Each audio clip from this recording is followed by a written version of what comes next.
Okay, good morning. I'm glad that you could all join us today. And for those of you who couldn't make it on the call, I am excited to share with you today about why you need a giving strategy. So this is a topic that is near and dear to my heart. So I have worked with nonprofit organizations since I began my career. And I've worked on both the nonprofit side and the corporate side.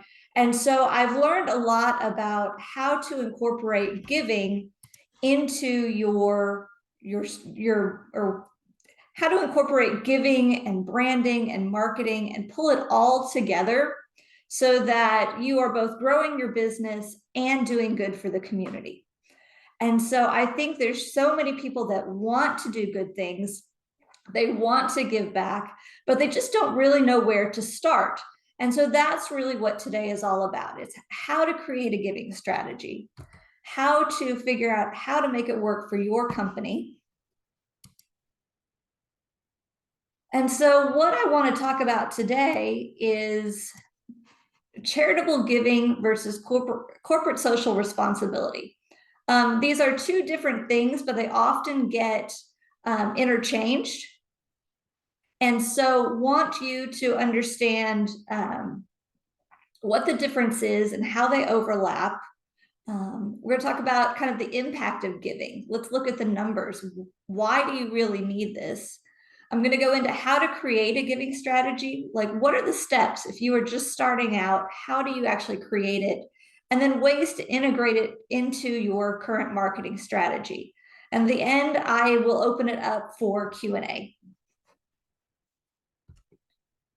However, along the way, if you have any questions, feel free to reach out and tell me what you think and how I can make the presentation stronger and give you the information that you are here today. So I've added some quotes along the way that really kind of talk to what this is. So I believe social responsibility begins with a strong competitive company, and only a healthy enterprise can improve and enrich the lives of people and their communities. So this is Jack Welch, which is incredibly true, because the thing about social responsibility and giving back, this is all about building a strong, healthy company, because unless you are growing and creating wealth and growing your revenue, you don't actually have the money to give back to the community. And so how can you use community giving as a way to build your business and continue to grow?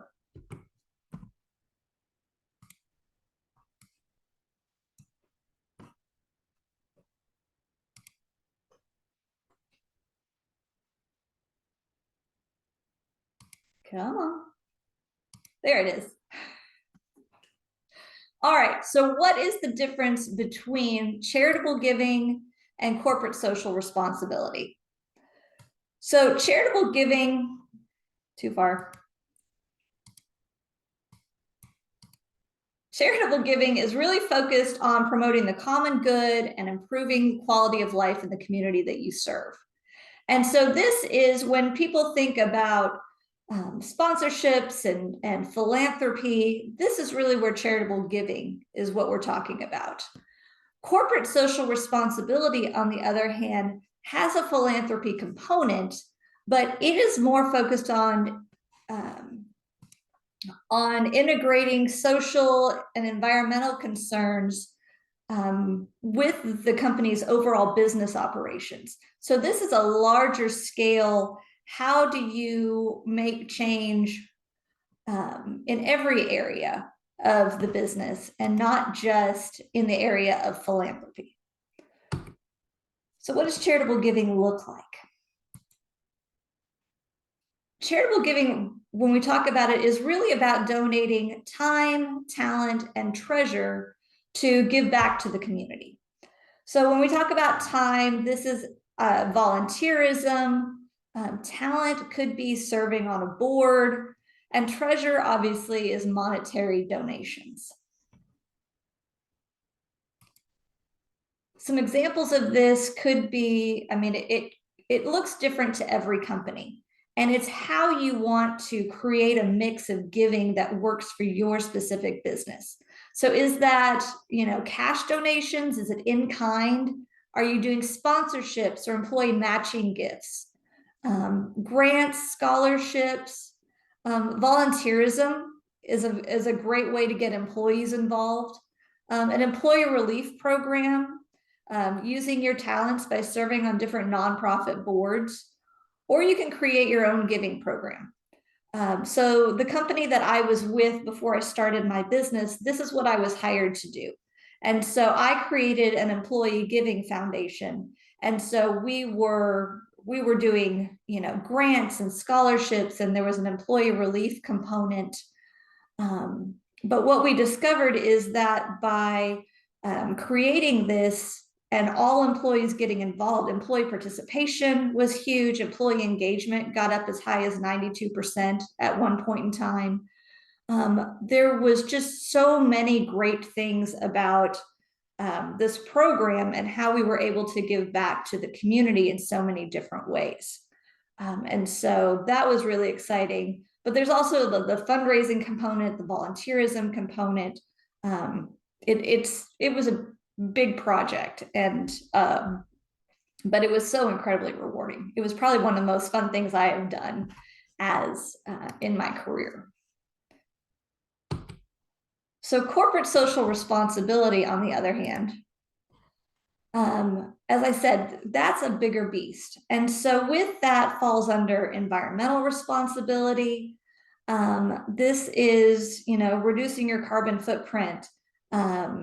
It could look like recycling in your business, regulating energy consumption. So, what are you doing to kind of offset that negative environmental impact?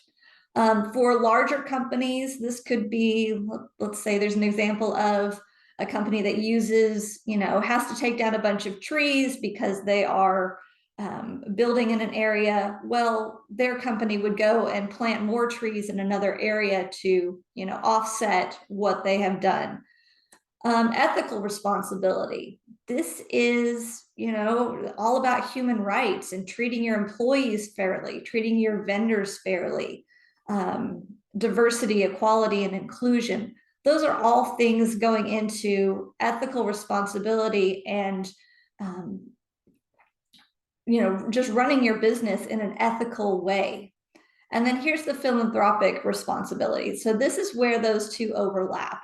And this is all about just trying to make the world a better place.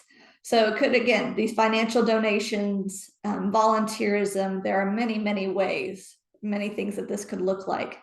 But overall, it's all about economic responsibility. So as I said, it's maximizing the profits of your business while positively impacting the environment, society, and people. So it's doing what you can to really, grow your business, but also give back at the same time, and just creating a business model that is designed in that way.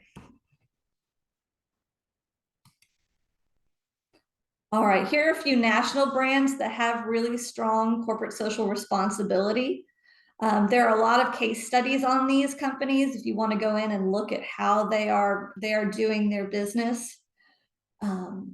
So much of it, a lot of them are economic or environmental. A lot of it is also philanthropic, but just so many different ways to incorporate CSR into their businesses.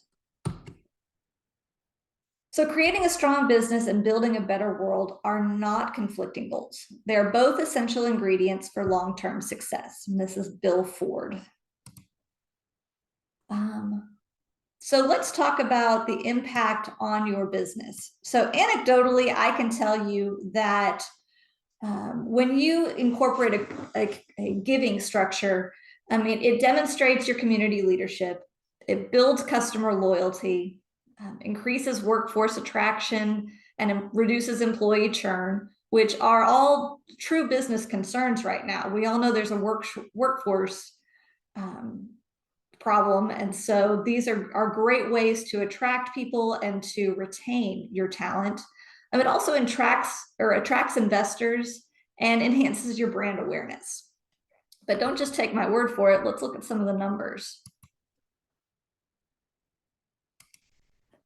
So the impact of giving on your customers. So 90% of customers worldwide are likely to switch brands that support a good cause. And 85% of consumers have a more positive image of a product or company when it supports a cause that they care about. 77% of consumers are motivated to purchase from companies that are committed to making the world a better place. But strangely, the number that really got me was this 55% of consumers are willing to pay extra for products and services that contribute to positive change. So I want you to think about your own lives. What companies do you support? And why do you support them? When you know that they are doing something good, how does that impact you? Are you willing, if there's a brand that, costs $5 more than another brand and you can get the same thing, but you know that the extra $5 is going to go back to a good cause, are you willing to spend the extra money? Well, 55% of consumers are. And that's a good thing to know in terms of your business and your pricing structure. So the impact of giving on your employees. Now, this is also huge. So 93% of employees believe that companies must lead with purpose. Now, this is even more true for Gen Z. So as the workforce is shifting and changing, demographics are changing within your business, you're going to find that more and more Gen Z, younger millennials are really drawn to community giving, companies that lead with purpose, that have values. That's what they're looking for. 90% of executives believe that a strong sense of purpose within their organization drives employee satisfaction. 70% of employees said they won't work for a company without a strong purpose. But 50% of there's a reduction in churn among companies that do engage in socially valuable projects. So again, this goes to attracting great employees, retaining the employees that you have, employee engagement. When employees are engaged, your productivity goes up. There's a stronger sense of community and camaraderie that plays out in so many different ways among your employees, which again goes to employee satisfaction.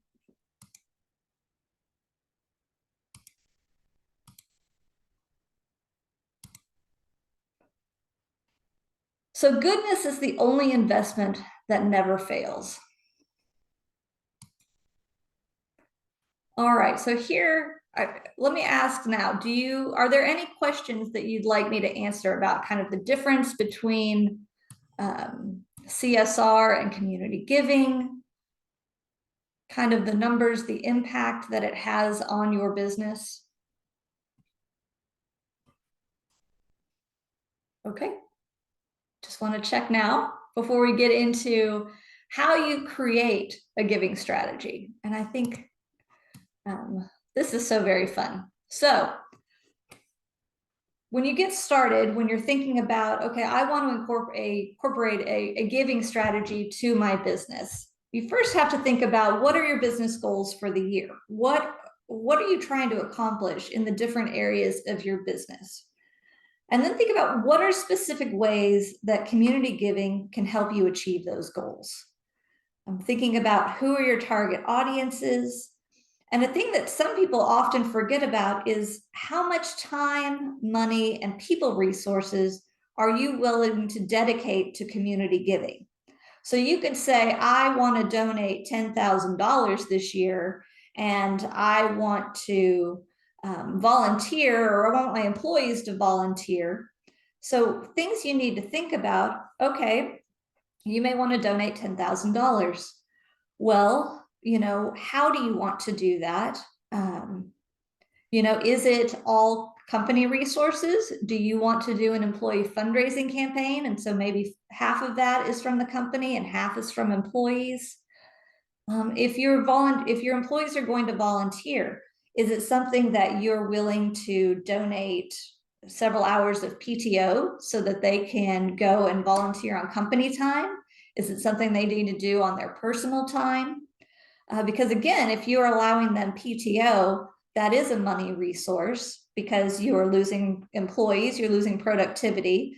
You're still paying them, but they are not on the job. And then in people resources, who's coordinating all of this? Do you have a full-time employee that is going to be doing this? Is this, what department's going to be responsible for this? How is this happening? Is it a committee? But these are the things that you need to think about as you're going into it. You know, another thing could be you want to buy t-shirts for all of your volunteers. Well, there's an additional cost. So how much time, money, and people resources are you willing to dedicate to this? So the next part would be determining which causes you support. So I like to call it a giving umbrella. I'm sure that all of you have been hit with different types of requests for donations, and you're like, that's not something I want to support. Well, how do you say that in a way that is not rude and is truthful and aligns with your values? Well, if you have a giving umbrella, then all of the causes you support fall under that umbrella. And if they don't fall within those guidelines, then you can honestly say, I'm sorry, we don't support that. This is what we do. And then figuring out, though, which causes go under your giving umbrella. This is different for each business as well. So what causes or charities naturally align with your business services or products? I saw Deborah was on the call and they have a heat and air business. And so maybe things that would naturally align have things to do with the American Lung Association or asthma or air quality. Are there charities that naturally align with the type of business that you're in?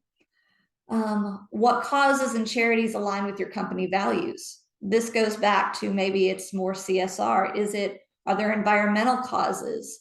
Are there social causes? What is it that aligns with your company values and your core values and what you want your company to stand for? Again, sometimes it's, does the company founder or the CEO have personal causes that they want to support?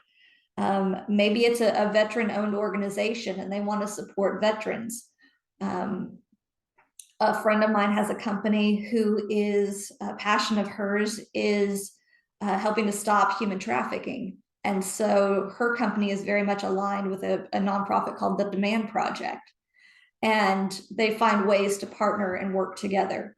So there's different ways that you can figure out, you know, what causes and charities that you want to align yourself with.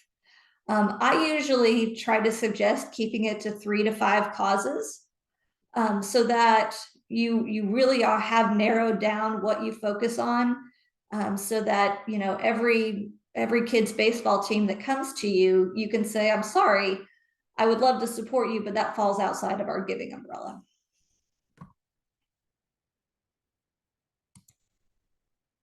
The next part is figuring out how you want to support those causes. So what does it look like to you? You know, again, cash, in-kind, gift cards, employee matching gifts if they're involved with an organization, volunteerism, board placement. I mean, that's a great way for leadership to get involved with nonprofit organizations is through board development. An employee relief program. I've had experience with this, and it was amazing that when that got implemented, how much of a difference it made in morale, how much it helped. Not only did it give financial relief to employees that were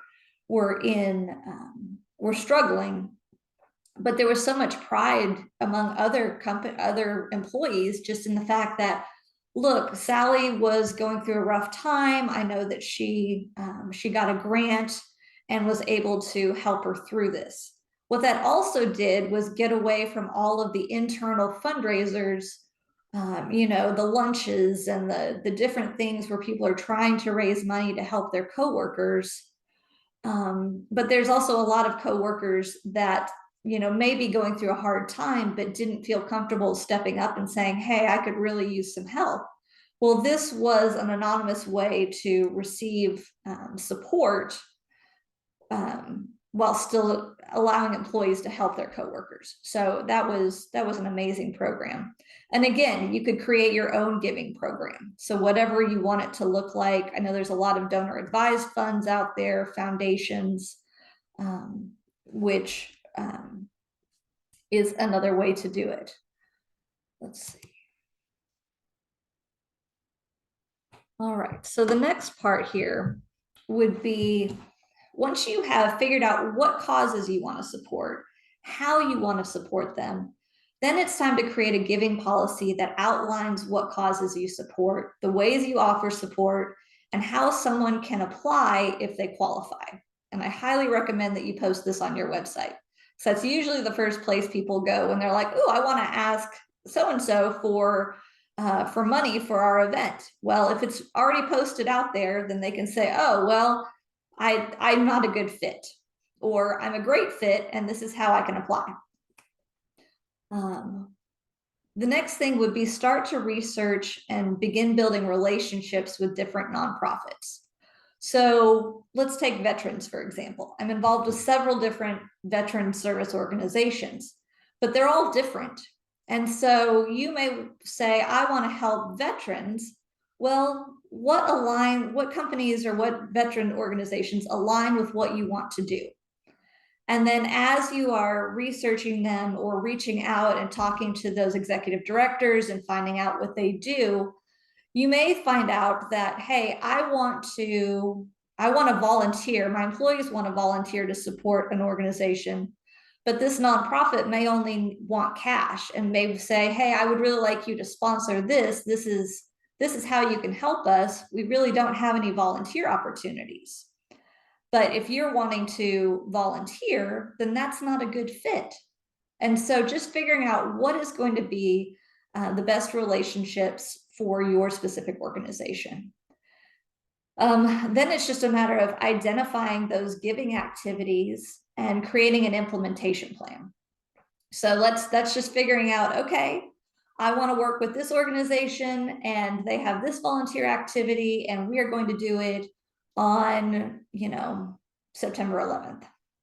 And so then you start beginning the planning process to implement that specific activity. And then the last part would just be start giving, have fun, and then start thinking, how can you incorporate this giving into your overall marketing strategy? So just a quick recap, create your goals to get started, outline what it is you want your giving strategy to accomplish, identify your target audiences, and then really determine that time, money, and people resources, because that's going to be really key for your business. Then, figuring out which causes and charities you want to support, defining which activities you want to implement to achieve your goals. Then, like I said, create that giving policy so people know what it is that you support. Research nonprofits and build those relationships, and then start identifying your activities and get started. It's so much fun, honestly. The rewards for a giving strategy are truly amazing, and to watch employees and companies getting involved, it's truly magical. Okay, this is my very favorite quote. This comes from a former boss of mine, and no company can afford to be anonymously altruistic, which is so funny because I find that companies that are giving back and leaders that want to do it for all the right reasons have a really, really hard time when it comes to incorporating this into their marketing strategy. So why is this so important? Okay, so if I am a huge marketing strategy is a really big part of my business and what I do. And so I have found what I call the 5 keys, which is simply a process for creating a marketing strategy. And I would be remiss if I didn't take a few minutes to talk about it. So the first part of this would be kind of that assessment process. This is really where you are creating your company brand. It's your company identity. It's who you are. It's your um, unique selling points, and it's also where you're identifying your ideal customers and who is your target audience. But more importantly, this is where you're figuring out your key messages that you use for all of your marketing activities. If someone goes to your website or your social media pages or your collateral materials, you're getting the same message over and over that really define who you are as a company. And so if your giving strategy is part of that, that's also going to be some key messages that you're going to be developing. The next is goal setting. And goals are really, really important for many different reasons. But at this point, your company should probably have your business goals for the year. What are you trying to accomplish? What are the different metrics that you are trying? What are you trying to do? Are you attracting new customers? Is it employee retention? What is it that you really need for your business goals for the year? Marketing goals are simply, kind of taking those big goals and then creating smaller marketing campaigns to help you achieve those goals. I like to break it down, whether it's by quarter or into certain time frames, so that you can really start to measure what works and what doesn't work for you. And so in the concept of this presentation, also figuring out what are your giving goals for the year? What is it that you want to accomplish? And then the next part is planning. This is determining what tactics you're using and really creating that strategy, that implementation calendar, how it's all going to come together. Key 4 just being the implementation part, which is really the fun part where you actually see it all come together. And then evaluation at the end, which is so very important. And a lot of people forget to do this. So, looking at your overall goals, did your marketing campaign succeed? So did you achieve what you were hoping to do overall? But then let's look at each of the individual tactics. When you did social media posts about XYZ, you got a ton of engagement. But when you did something else, not so much. Maybe you tried newsletters, or you tried some outdoor billboards. It could be different depending on the company. But looking at what kind of response you got from those different tactics, and to really figure out what works for your company. Because I hate it when people waste time and money on things that just don't work for them. So that is how you create a marketing strategy in a nutshell. So what does this actually look like? So this is kind of a way to look at how you put this together. So you have your annual goals, you've got your current marketing goal, and then what is your giving goal? What are you trying to accomplish? And then to achieve that, do you have multiple strategies and different tasks to get there? And I feel like I'm going through this fast, but shameless plug, I also have a free training on how to create a marketing strategy, which is available on my YouTube channel. And so, which goes into a lot more detail about how you go through this entire process. So let's look at what does this actually look like. So I put together a sample for you. So your annual goal, one of your annual goals is to reduce employee churn by 50% by the end of the year. A marketing goal of yours is to demonstrate corporate citizenship by highlighting 4 charitable giving activities through an internal and external marketing campaign by December 31st. All right, your giving goal specifically is to engage 50 employees in a hands-on volunteer activity with nonprofit organization by September 31st. So how are you going to be accomplishing this? Well, one of the activities is to volunteer to paint and landscape at a nonprofit organization as part of the United Way Day of Caring in September. This is an event actually that Linda and I partnered on when I first started my career. And so this was one of the things when you think about employee engagement and getting people hands-on volunteer activities where they're feeling like they're actually making a huge difference, that they can see a visible transformation. And I have found that employees love painting and landscaping. That's just, I've seen over and over again, multiple times, that this is something that employees love. And so what do you need to do to implement this type of volunteer strategy? Well, you're going to probably need either an employee committee or whoever your people resources are to coordinate the activity and the supplies that you're going to need for this project. You may want to order company t-shirts for your volunteers so everybody looks the same, you're branded with your company logo. But when it comes to actually marketing, what I want you to think about is, sharing these photos and results on your social media, including them in your customer newsletter, sharing the results with employees if you do an employee newsletter, or maybe it's pictures in the break room, whatever that might be. And then again, posting photos and your results on your website. So what this is really doing, what you'll find is when employees are engaged, they are your very best brand ambassadors. And so by sharing your photos and results on social media, not only are you sharing this information with your company, with your customers, you're sharing this with your employees.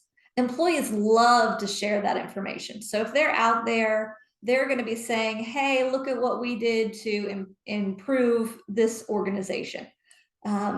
And they love sharing photos, which is a great way to, again, build your brand, but also build that customer loyalty, that sense of camaraderie and engagement that you're looking for within your company.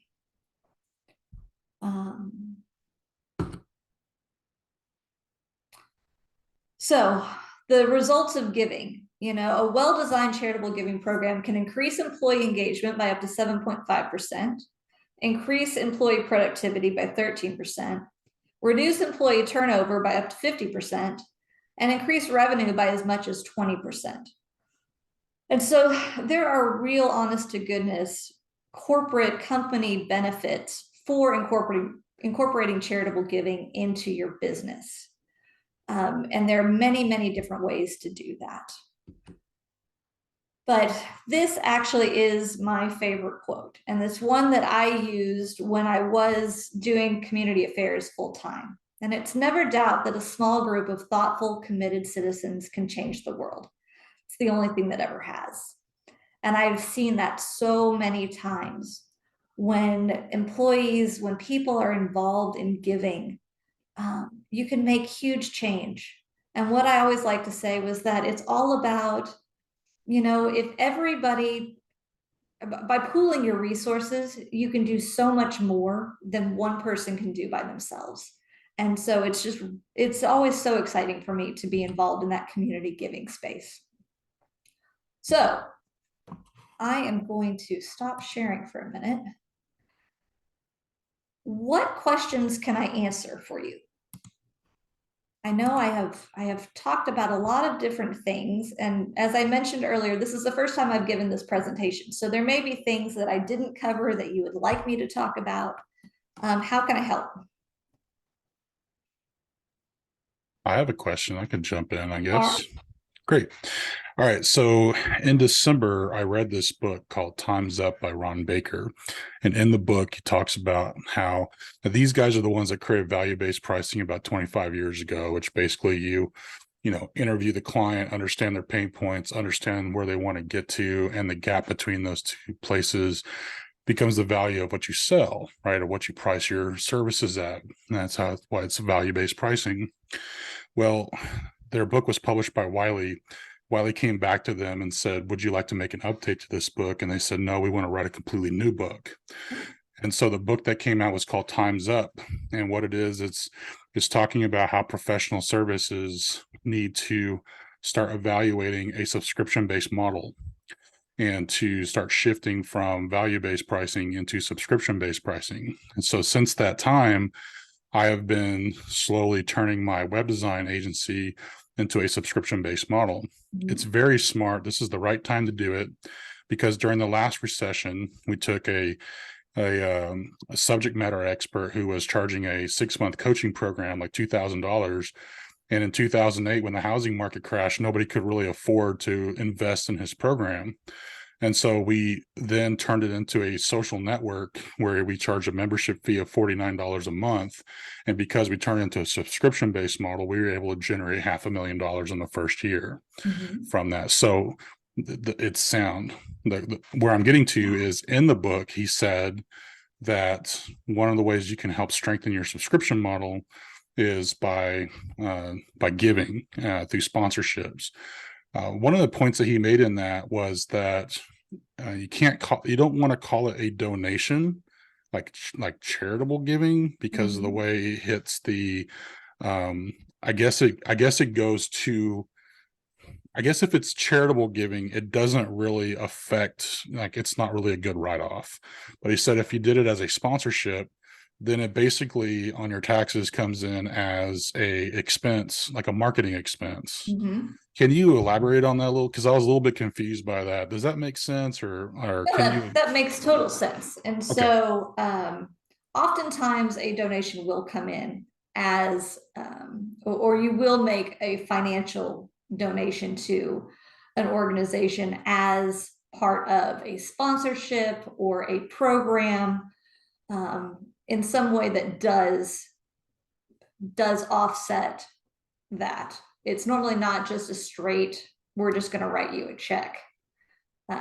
Although you can present it as so, it usually goes in your books a little differently. So do we basically so if we want to offer in-kind services, we basically invoice for those services, but say this is given to you as in kind, and then that is what we then write off as an expense at that point?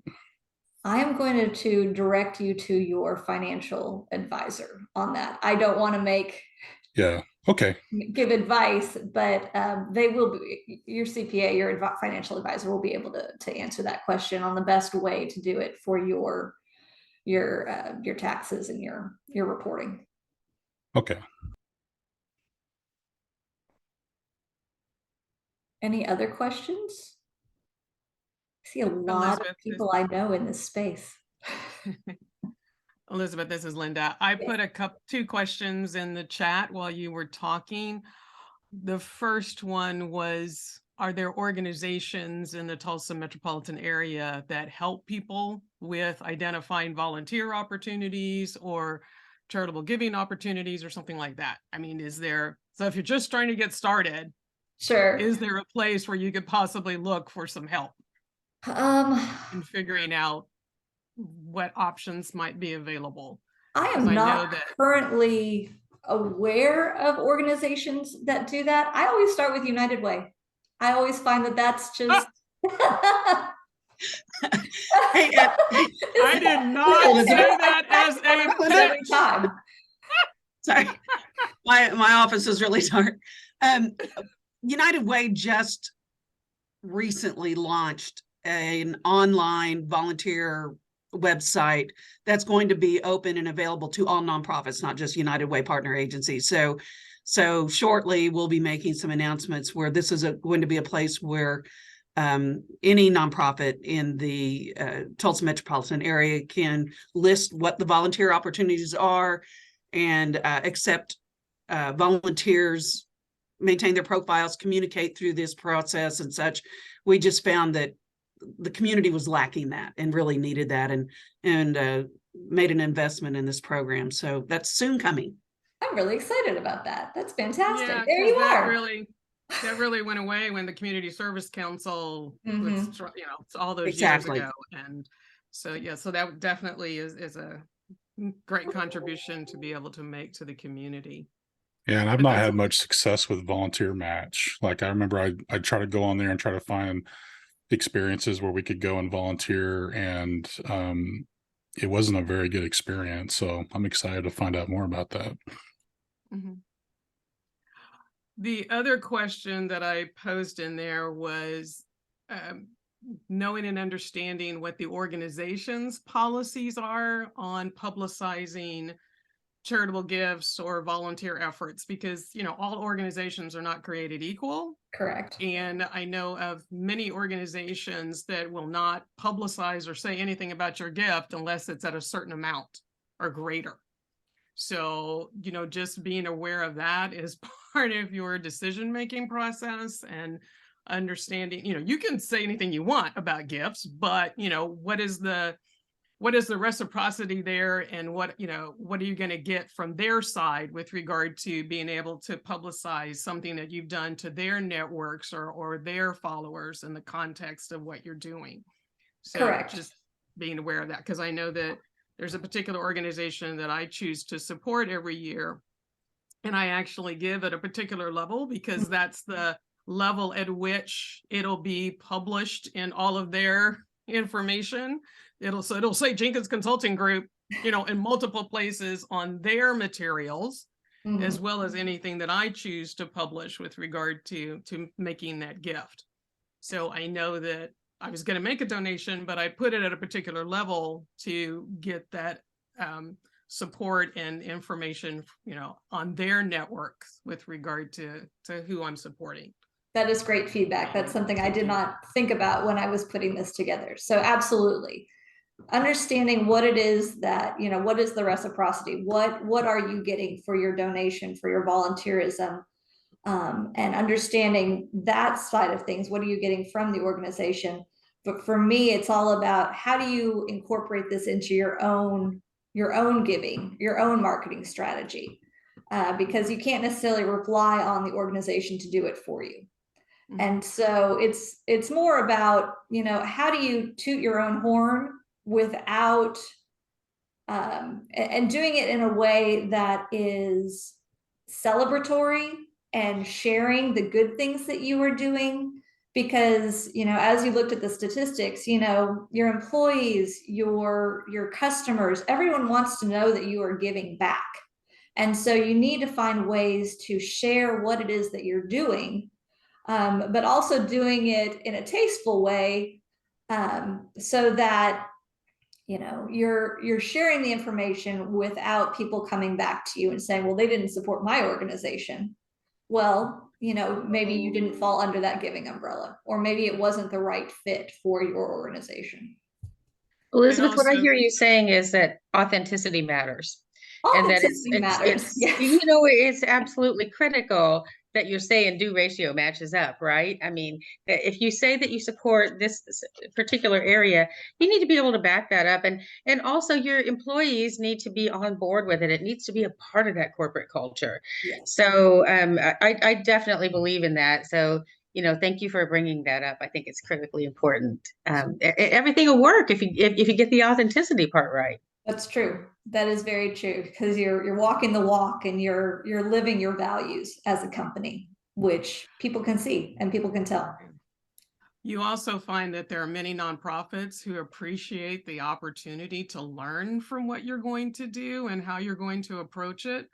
As I've seen, how many years have I been in this space? I've seen over so many years that nonprofits will come back and say, it was so exciting to be able to partner with a particular company because they showed us ways in which we could co-brand with, we could co-market and be able to do this that we were not aware of. Yeah. And when we think about how limited many of our nonprofits' resources are, it's really that opportunity for them to also get benefit out of it that they can use with other organizations and other companies that they want to work with in the future. So it's just so many win-wins about in this space, that when you really work together and have that, you know, how do we both benefit from this in all the ways we can, then that's really beneficial. Well, I mean, that's so very true. And so, you know, they do have those limited resources and they want to get their name out there, and you can help them on your platform to educate others about, look at this great cause, look at this great organization, they do such great work so that you're helping them grow as well. Mhm.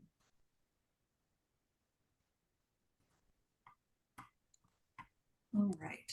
Well, if I we don't see have you any a more. question from my sister. She's got her hand raised. Oh, there she is. Yes, Deborah. Hi. We got it. We got the hall monitor. Hey, I appreciate the help. Yeah. I was just gonna say that we've given some charitable, we've given some donations to some small nonprofits having to do some of our heating and air conditioning products, and I've been a little bit surprised at how little marketing the people have done, or the level of thank you or follow through with after you've given donations. Even though, and my first reaction is, oh my God, I mean, you're going to keep doing this? These guys don't even know what to do. And so now I'm more straightforward about asking people, not only just how much do you need to be, recognized, but do you have some kind of, material so that if we do put something on social media, is it something of yours that we can use? And then we'll just talk about that we gave the donation. Is there any particular place where you'd like for us to, in particular, put that post on? Are a lot of your people who will see it, are they on Instagram? How can we help to, advertise and, what you're trying to do? And really have a discussion about that, so we can be useful, and because you want it to be win-win on both sides.